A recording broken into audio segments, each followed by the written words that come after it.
காலையில் 6 மணி போலவே இன்றைக்கி எந்திரிச்சிட்டேன். இன்றைக்கி வீட்டிலலாம் கொஞ்சம் நிறைய வேலை இருக்குது, அதனால் சமைக்கல. தோசை மாவு இருந்தது, நைட்டு வச்ச மட்டன் கிரேவி இருந்தது, அதையவே தோசை சுட்டு சாப்பிட்டுக்கலான்னு சொல்லிட்டு அப்புறம் பூஸ்ட் மட்டும் போட்டு பால் ஆற்றி குடித்தாச்சு.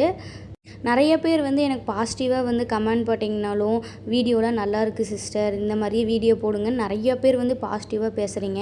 அப்படி பாசிட்டிவாக பேசுகிறப்ப என் மனசுக்கு ரொம்ப ஆறுதலாக இருக்குது. ஆனால் ஒரு சில பேர் கமெண்டில் வீடியோலாம் நல்லா இல்லை, கேவலமாக இருக்குது, நீங்களே இதுக்கு வீடியோ போடுறேன்னு கமெண்ட் போடுறப்போ அது மட்டும் எனக்கு கஷ்டமாக இருக்குது. நானும் டெலீட் பண்ணி விட்றேன், திரும்ப திரும்ப கமெண்ட் போடுறாங்க. அப்படி என்னை திட்டி உங்களுக்கு அப்படி என்ன தான் வரப்போகுதுன்னு சொல்லுங்கள் பார்க்கலாம்.